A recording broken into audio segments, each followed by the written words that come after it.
Hello students, welcome to the Recitals in-depth. Herein we will cover the summits and organization section of the magazine.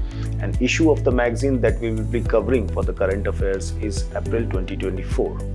The themes that we will be looking at are as follows.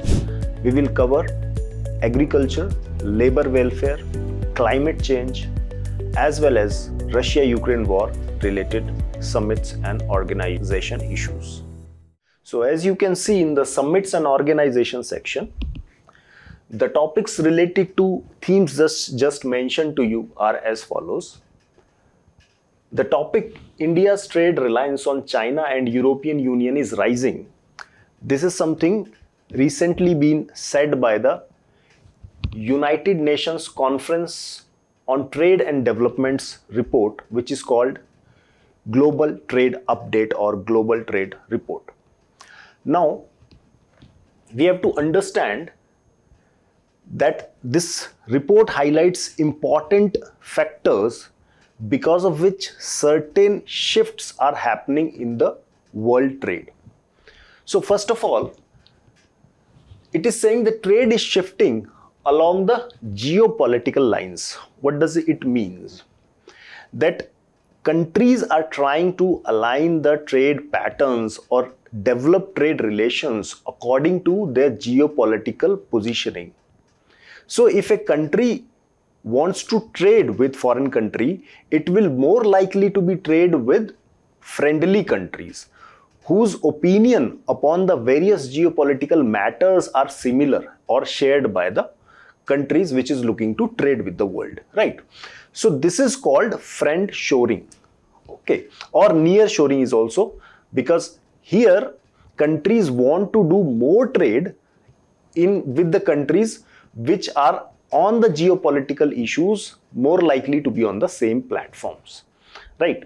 And this is because of the reason that the kind of conflict or polarization in the world politics is happening. Various countries are wanting to reduce their dependence on the enemy countries or the countries which they consider hostile, because there have been tendency by countries such as China to weaponize even the trade. So they feel that in future, if our trade relationship with China are going to become very strong, then China might use that very same trade to actually coerce us to get the geopolitical advantage. It might impose trade sanctions, etc. Right? So world countries are trying to, or especially the countries in the alliance of the United States, trying to reduce their dependence on the Chinese. This is number one thing, that the trade is shifting because of the geopolitical lines. Now, shipping route disruption is also one of important factors which is also causing the realignment in trading patterns. Now, what do we mean by shipping routes disruption? Now, major shipping routes will pass through the Persian Gulf, then you have Red Sea area, through the Strait of Bab el-Mandeb, and then into the Suez Canal and to the Mediterranean. Now, recent activities have also shown that these two important prominent routes have also become victim of geopolitical rivalries, especially the Red Sea area. Now, people wants to avoid any conflicting area for the trade purposes, and therefore instead of they might using the Red Sea area, which is a shorter path, they might have to go round about the Africa through the Cape of Good Hope and then reach the Mediterranean Sea. Now this will add hundreds of kilometers to the distance traveled by the shipping vessels, and as a result it will add to more cost of transportation. Now, because the volatility in the main shipping lanes is also increasing in terms of geopolitics, that can happen because of traditional security threat as well as non-traditional security threats such as piracy. It is also adding to the insurance premium to the shipping corporations, which is also adding to the cost of transportation.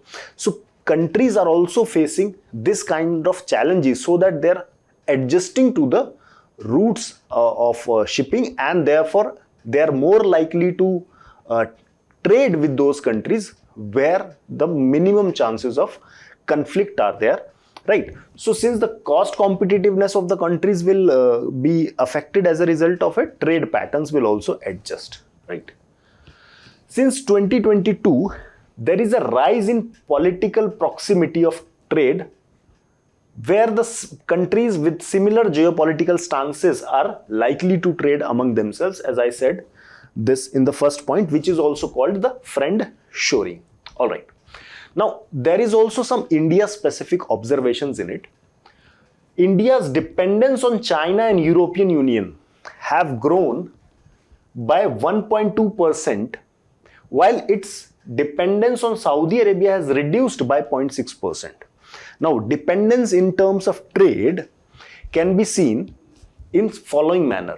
Now, it is the ratio of their bilateral trade, the total bilateral trade between two countries over the total trade of the dependent economy, right? So, understand this.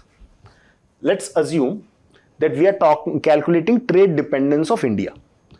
So, trade dependence of India with respect to China. So if India-China bilateral trade is of 10 rupees, whereas trade of India with the entire world is 100 rupees, then it is the ratio, dependence is the ratio which is 10 divided by 100. Okay, so it is 0.1. So this is how we calculate the trade dependence of India on China. Now, when there is a increase or decrease in the trade independence, we are actually saying that the bilateral trade between India and China is increasing or decreasing with respect to the total trade of India, right? So if there is an increase in bilateral trade with respect to China of India compared to the entire overall trade of India, then we can say that trade dependency on China has increased. So proportion of trade that India is doing with China out of the total trade is increasing. That is why the trade dependence is increasing, right? And we have seen in the international relations discussion also that how the China has emerged as the largest trading partner of India also. So in this sense, or the ratio of bilateral trade over the total trade of dependent economy has increased in the case of India with respect to China, and therefore the trade dependency has increased. Same goes with the European Union also, right? Now, if we want to analyze it from the geopolitical lens, we can see some pattern also. We can observe some pattern. Let's take the example of Russia and China and Europe. Now, European economies are heavily dependent on Russian oil and natural gas. Because of the Ukraine conflict, they have reduced their imports from the Russia. So, trade dependence of European Union on Russians have declined. Whereas Russians having little alternatives to export their energy resources found China and India as two reliable partners. So their exports to China and India have increased significantly.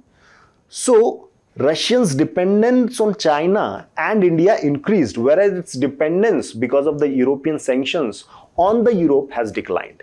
Right? And this is precisely what this report have also highlighted.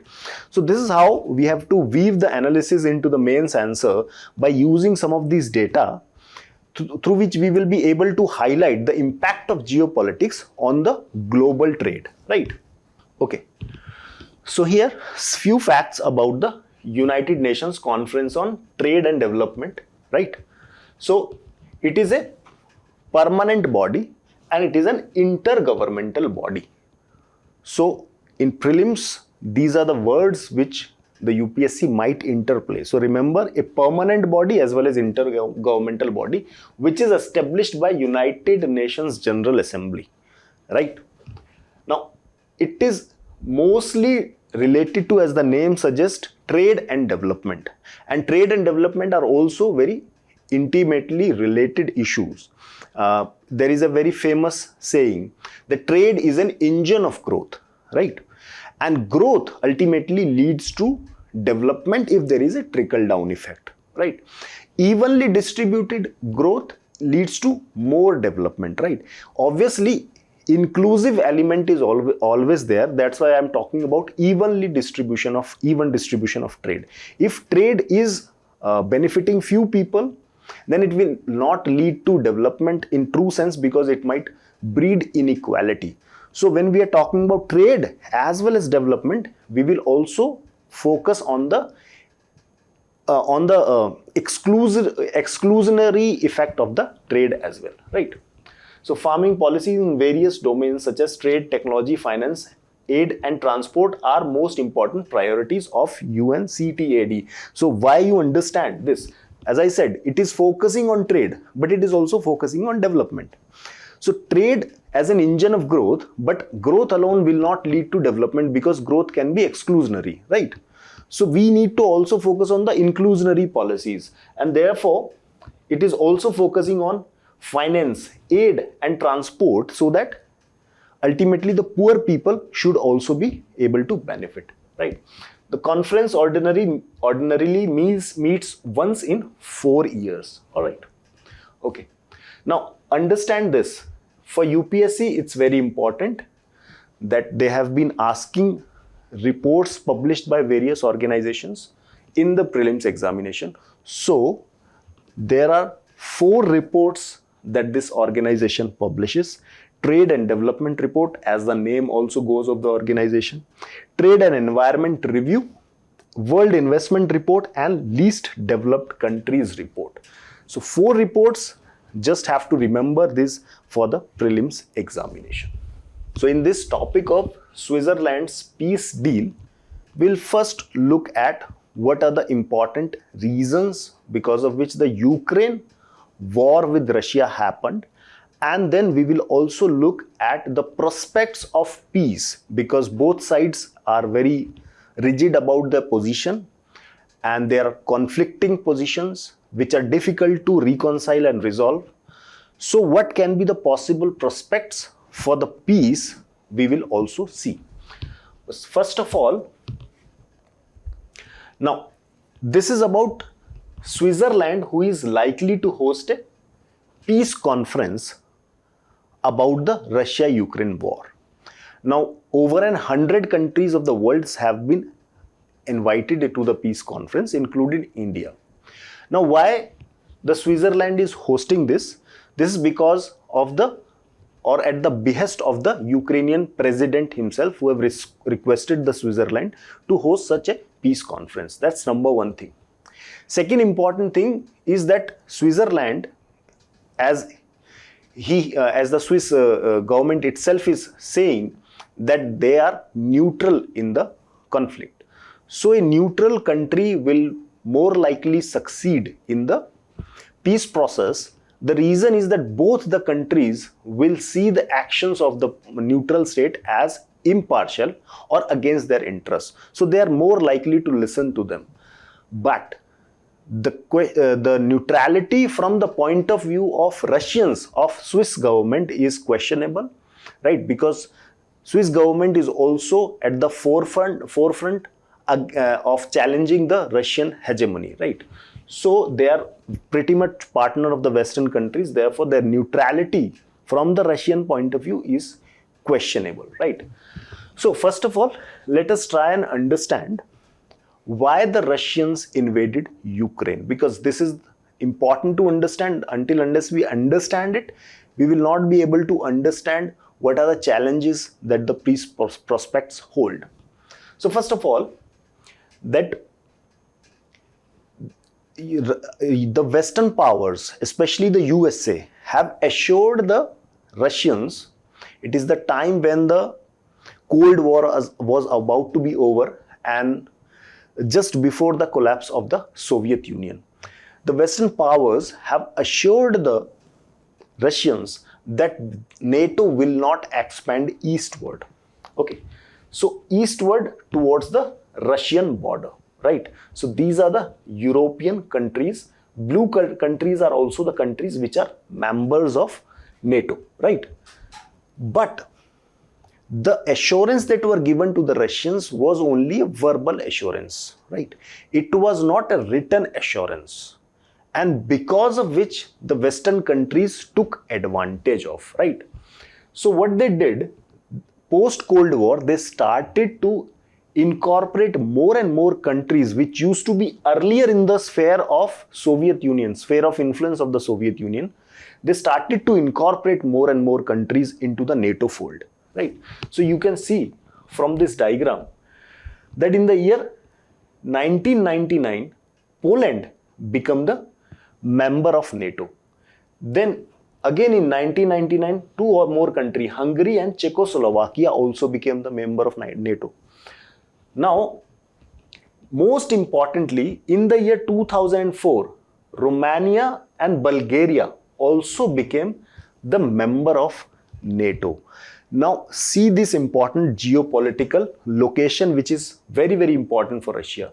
This territory which is shown in the white, this territory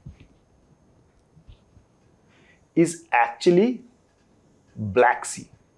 Now, this Black Sea is very important for the Russians because it allows them through the straits controlled by the Turkey to access the Mediterranean Sea, right? And it is this Black Sea which enables the Russians to project powers in the larger Middle East and Europe, right? Russians also have vulnerability in terms of access to warm water ports, right? And this Black Sea is one of the important means through which the Russians can access the warm water ports. Now, you see the territories surrounding the Black Sea. So, Turkey was a major Black Sea state which controls a significant chunk of Black Sea border. Then Romania and Bulgaria also fallen into the NATO foothold, and therefore you can see the territory of Black Sea or the coastline of Black Sea which was controlled by the non-NATO state have kept on shrinking, right? So it kept on shrinking. When these countries have become members of the NATO, so NATO defense equipment such as radar, missile systems would also be deployed there, right? So now they have NATO will not only have influence on what happens in the Black Sea, right? But it will also come closer to the border of Russia, right? And imagine if the Ukraine also falls in the NATO fold, the little bit of Black Sea coastline which is remaining outside the influence of NATO will also decline. So practically Russian will only have a narrow strip of coastline in the Black Sea where the NATO influence will not be there. So it is such an important location for the Russians that not only the NATO forces will come at the border of the Russia, but it will also in future impact the Russians' access to the further Mediterranean Sea, which is a very, very important vulnerability of Russia. So that's why Russians always have maintained that this is a red line. And as a result, they have no choice but to invade Ukraine. Now, before invading Ukraine, they have already captured the Crimean Peninsula here, right? So this is also like other eastern Ukrainian states, eastern and northeastern Ukrainian states like Donbas region, which is also heavily populated by the Russian-speaking people, right? So already this peninsula, Crimean Peninsula, have been occupied by Russia, and this was definitely occupation or invasion of Ukraine was definitely in line with the same policy that that the Russians always had, that there is a red line, that if our security is threatened, we will retaliate. Okay. Now, since Russians have captured this area, the eastern and northeastern area, and Crimea already from Ukraine, Ukraine is demanding that Russians must accept these territories which are captured by Russia as the territory of Ukraine, including the Crimea, which the Russians captured 10 years ago, right? Also, they want that Russians should accept the cost that the Ukrainians have to face as a result of the war, and they have to actually compensate them, right? Whereas Russians are saying that Ukraine must incorporate in the constitution itself the provision of neutrality, right? They must, in the constitution itself, make it explicit that they will not join NATO in future, right?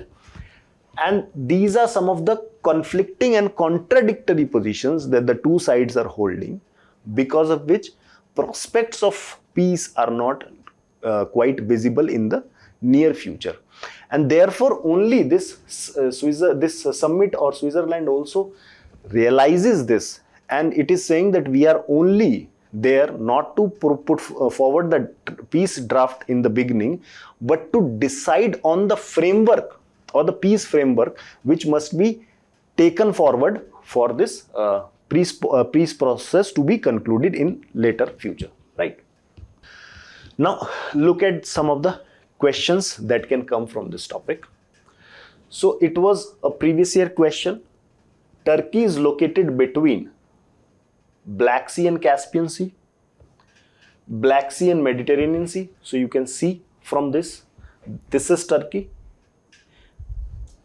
this is Turkey, this is Black Sea, and here is, so Black Sea is one country, Caspian Sea is not the one, here Black Sea is not there, so this option, C's option is incorrect. Here also Black Sea is not there, D is also incorrect.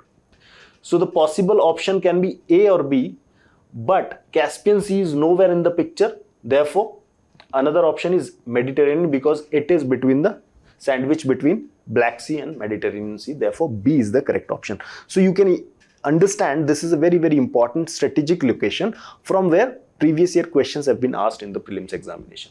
Now consider the following countries: Bulgaria, Hungary, Latvia, Czech Republic, Lithuania and Romania. How many of the above mentioned countries share a land border with the Ukraine, right? So we have to come to the Ukraine, the countries sharing land borders with Ukraine. So Romania is there, Hungary is there, Czechoslovakia is there, Poland is there, right? Russia is there. So just see Hungary and Romania. So only 2 is the correct answer, right? So this topic is about labor welfare basically, and the impact of climate change that can have on the labor health, right? So it is based on the report by the International Labour Organization, which says over 70% of the workers globally exposed to excessive heat, right? So let us understand first of all, the name of the report, International Labour Organization's report, is Ensuring Safety and Health at Work in a Changing Climate. So just remember that this is the report which is published by the International Labour Organization for the prelims examination. And what are the components that this report covers, right? Which has a direct bearing on the health of the workers. So first it talks about excessive heat, then impact of UV radiation, ultraviolet radiation, extreme weather events, workplace air pollution, vector-borne diseases and agrochemicals. So just remember these components because they can also be asked in the prelims questions. Okay, now we'll try to deal them one by one. So first of all, since 2000 to 2024, the persons or the labor, the 65% of the workforce have been impacted in the 2000, in the year 2000, and now it has increased to 70% in the year 2024. Okay, so health impact on the significant proportion of the workforce or the labor is happening, which has increased in the last 25 years by 5%, right?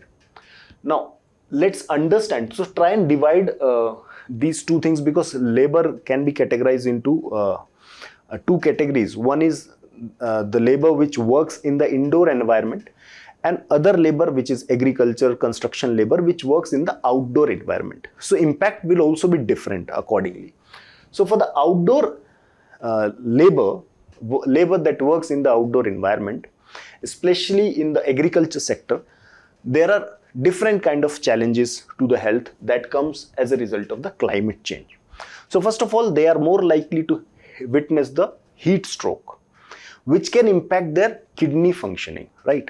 Second thing, especially in the tropical environments, the vector-borne diseases will also increase, or they have seen to be increasing among the people who are working in the outdoor environment, which is also causing a huge impact on their health. Exposure to UV radiation, which can cause skin cancer, is also being noticed, and use of agriculture chemicals such as pesticides, which is also being noticed in these workers, right? So this is also causing cancers in a significant amount in these workers. Secondly, because of the excessive heat or climate change, the atmospheric ozone is also forming, which is again causing a problem to the breathing, or what we say, that asthma related problems have also becoming very prominent among these workers, right? Then again, for the indoor environment, now there also we have seen that urban heat island is the one effect which is emerging, which is causing excessive heat in the urban environments because of lack of forest cover or tree cover, and concretization that is happening in the urban places. So it traps the heat and doesn't allow heat easily to escape into the environment. So because of which, again, heat strokes are happening, kidney functions are impacting, and volatile organic compounds can also be increasing in the indoor environment. Because of increasing humidity and moisture, the vector-borne diseases might also be likely to increasing, right? So parasitic and other viral loads might also be increasing, right? So as a result of this, all these factors which impacts heavily on the health of the labor, some 2.09 million disability adjusted life years are lost annually, right? So this is what the International Labour Organization's report has calculated. So remember this data for the mains examination. 2.09 million disability adjusted life years are lost annually in the world, right? So recently India is in the process of establishing the International Potato Center in India. Now India, after China, is largest producer and consumer of potato. Potato is also very important not only for the livelihood and dietary preferences for Indians, but it is also very important for the food processing industry. And we want to produce the climate resilient, disease free potatoes in our country. Also the potatoes which can easily be utilized by the food processing industries. So they should also be suitable for the food processing industries. So the International Potato Center, which is Peru based, is a very, very renowned in this sense of it has a very good innovative infrastructure. It has excellent research and development facilities and expertise and know-how. So that India wants to benefit with. So India wants to set up a regional center of it in India. Now China, being the largest producer and consumer of the potatoes, which produce over 70 million tons of potatoes annually, already has one center which serves the Asia Pacific region, India wants to have it for the South Asian region. Okay. So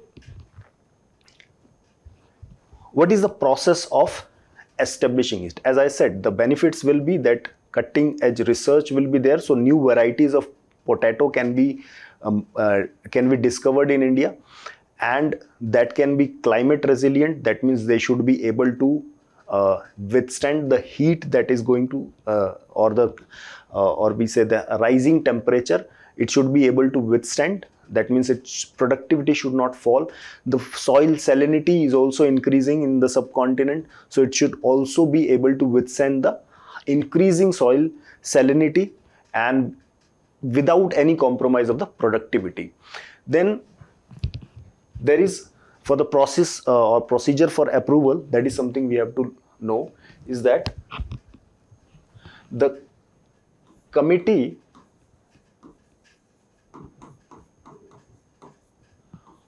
on establishment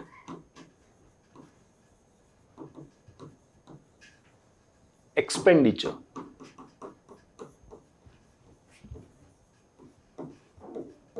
which is headed by the expenditure secretary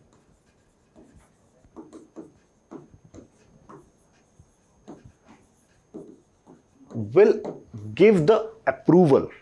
First of all, once it approves, then it goes to the Union Cabinet, and after its final approval, it will go to the signing of agreement, right? So this is the process through which this can be established. Now this is important to know because prelims, we have seen that many questions on committee based have been asked. So this committee on establishment expenditure is headed by the expenditure secretary, and that is something we have to know. Now, other prelims related data, as I've already said, that China is the largest producer, whereas India is the second largest producer and consumer. Second important fact is the three largest producing states in India are Uttar Pradesh, West Bengal and Bihar. So three largest potato producing states in India are these. So this topic about World's Craft Council International will mostly try and understand it through a prelims questions that I had made from this topic. But before that, just go into the basics as to what is the purpose of this World Crafts Council. Now, first of all, it is about celebrating diversity, cultural diversity. Now, recognizing, respecting and celebrating cultural diversity is very, very essential component of peace, because a lot of conflict in the society which damages the peace, which is not good for the economic well-being of the people, right, will actually result directly of not respecting the others. That means what values, the cultures, language, customs the others hold, one side is not able to respect it, right? So we have to celebrate the cultural diversity, and this is one of the objective of it, right? If we want peace in the world. Second is fostering sustainable development. Now, peace is also an important ingredient of sustainable development. Without peace, there cannot be any commerce. Without commerce, there is no growth. Without growth, there is no development, right?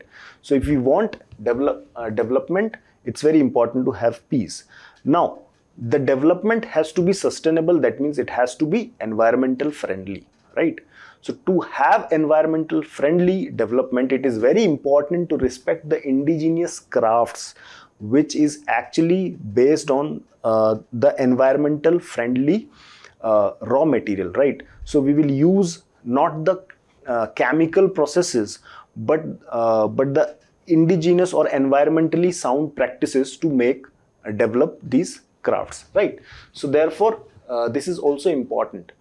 Preventing the extinction of traditional crafts is also very, very important component, because traditionally, whatever the crafts have evolved in the history are basically using the environmentally friendly methods, right? So they will not use chemical dyes which will cause environmental contamination, pollution, etc. So they will use environmentally friendly practices, and therefore preventing the traditional crafts from going to extinction is a very, very important objective of this organization. So now we'll see the question which can come from this topic. So consider the following statements with reference to the World Crafts Council. It is an international non-profit organization dedicated to preservation of global craftsmanship and traditional crafts. So first of all, yes, it's an international organization. Second, it is a non-for-profit organization. That is also true.